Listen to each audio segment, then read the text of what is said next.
my name is Christina and I moved to Ghana 7 months ago in August of 2021 to get my master's degree here in Accra, and this will be a question and answer video about what my experience has been like so far. So on Instagram I put up a little question box and had people send me in questions of what they wanted to know or any questions they've had about living in Ghana, and so this will be that video. The first question is if I visited Ghana before moving here, and the answer is yes. So in 2019, I did study abroad in Ghana for 2 months. I was here in Accra, the same kind of location that I am in now. And yeah, that was my first time in Ghana, first time ever traveling in Africa or being in Africa. I came by myself and I had a really immersive study abroad experience, very independent. So I was able to go out by myself. It was like I was on vacation. And so yeah, I did my 2 months here, but I will say that honestly nothing that I experienced back in 2019 and my 2 months here could have prepared me for now being here for 2 years and 7 months so far. It's very different. I've had to immerse myself a little bit more. So yes, I was here before, but it did not help really with the transition. Number 2 is how much is your cost of living? So for me, this apartment is a 1-bedroom apartment and I paid $333 a month for it. My electricity is about $20 a month. We use a prepaid meter, so I usually put money on it beforehand, and then until it runs out, then I'll reload it again.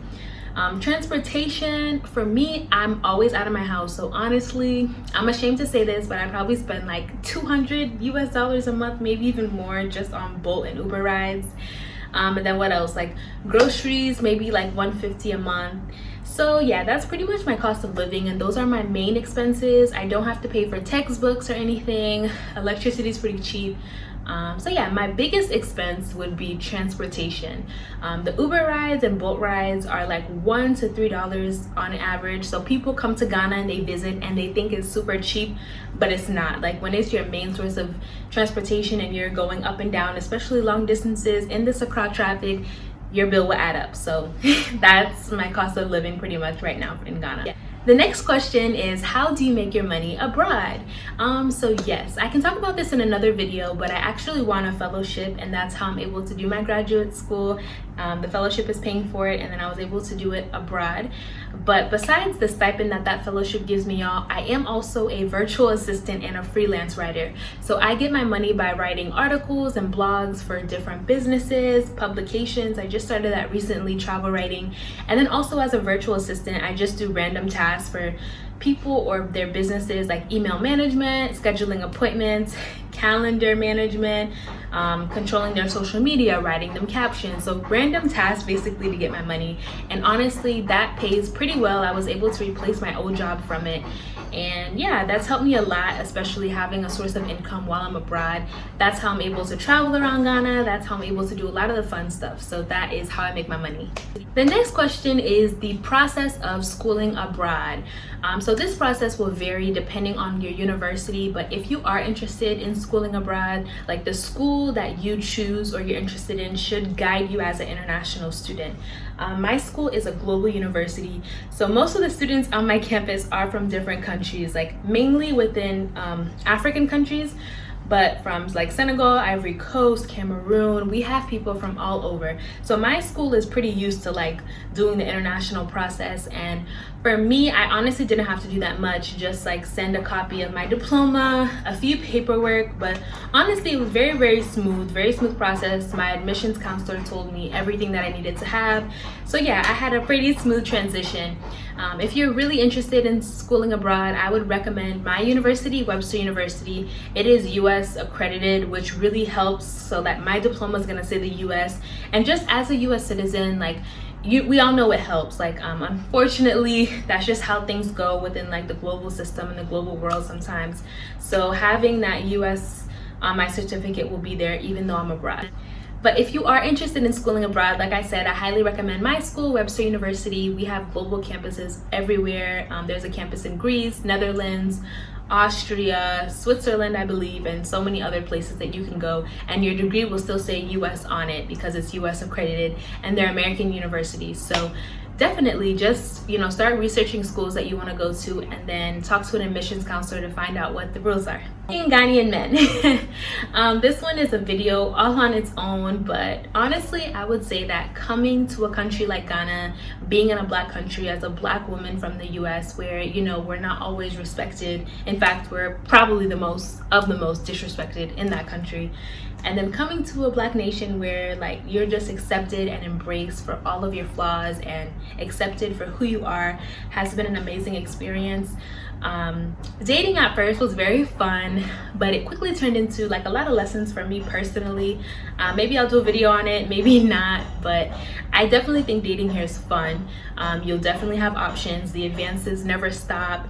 The men here are, in general, not all, but in general, are very sweet and assertive, very attentive as well. So it's definitely been a huge difference versus men in the US and what I'm used to. Men here are a lot more emotional and open with their feelings. So I would say overall, I've learned a lot of lessons. Like, not all of my dating experiences have ended super positive, but as far as lessons and what I've learned and getting the experience, I've definitely had a great dating experience. Of course, with all dating, you have to keep in mind there will be some cultural barriers as far as like what's normal and what's not. But that's for you to find out whenever you come to Ghana. What is your favorite thing about living in Ghana? Honestly, what made me fall in love with Ghana, and a big reason why I even considered coming back to Ghana in 2021, is the people and the human connection here. I'm personally in a space in my life where I want more community, and I just care more about people and building relationships with people, and Ghana is a really great place for that because the culture is just very warm and caring for people. Like, people really value each other. People will take the time to stop even if they don't know you and ask you how you're doing.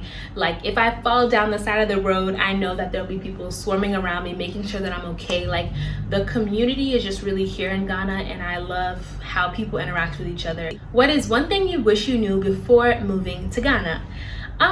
Honestly, I think I really underestimated how difficult it would be and how difficult some of the systems are. So with Ghana, Ghana has a reputation for bad customer service. Ghana has a reputation for being slow, for being inefficient, and you hear about it, but you still want to move and experience it yourself.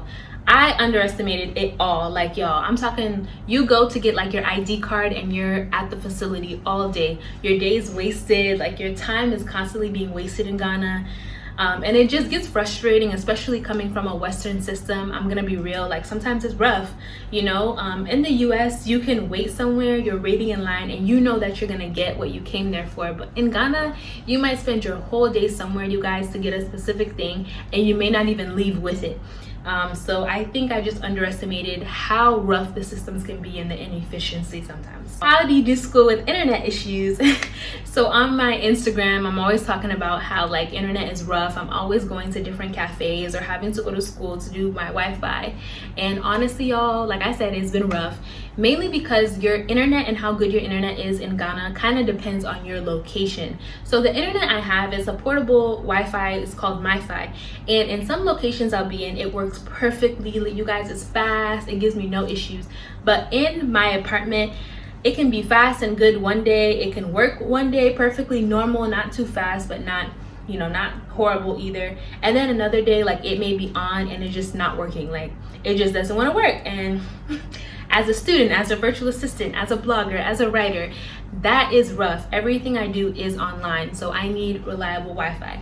So the way that I work around that is just having to go to cafes. That's probably why my Uber bill is always high too, because I'm always going to cafes or I'm always on campus using the Wi-Fi. And I would say that's another thing too. Like if you are considering moving to Ghana and you know a lot of your work is online, the Wi-Fi is a big part of that, so don't take that lightly, because I also took that lightly as well. Like, oh, the Wi-Fi is bad. No, it impacts me every single day, y'all. So definitely think that twice. How do you manage to feel safe living by yourself?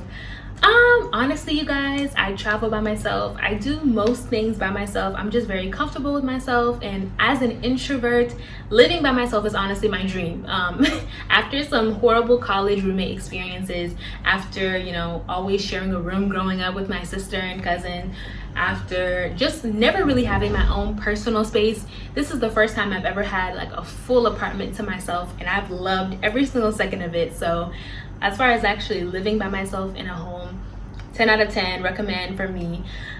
In Ghana has a reputation for being generally safe, and it is. You know, don't get me wrong, crime happens here, but like very rare to the point where I would even be shocked. I am shocked when I read about certain things in the news, like in Ghana.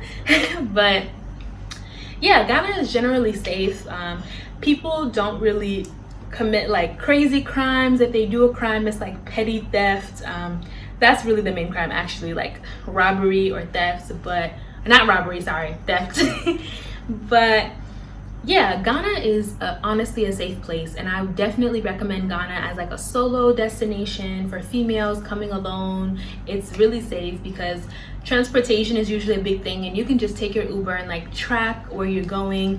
People at most, you'll get like cat calls and people trying to get your attention, of course, at the markets and stuff, but overall I have no problem feeling safe here. Like Ghana is super safe. I never feel like my security or safety is in question when I go out in public like I do in the States, all of that good stuff. So as far as safety, I would definitely give Ghana like a 10 out of 10. So someone wanted to know about me getting sick and my experience. So yes, y'all, before moving to Ghana, I never got sick, like literally never. Maybe once every 2 years I'll get a cold for like a week and then I'll be straight. But coming to Ghana, I've experienced sickness like I've never experienced it ever, you guys. Since like the end period of January to the end of February, I have been so sick, like in and out of clinics, in and out of hospitals, getting tests done, getting blood work. Like that's how sick I was, y'all. And I got tested for COVID and malaria and it was negative. So I didn't know what was wrong with my body. I would have headaches, body aches, like chills, symptoms of COVID, but I was testing negative.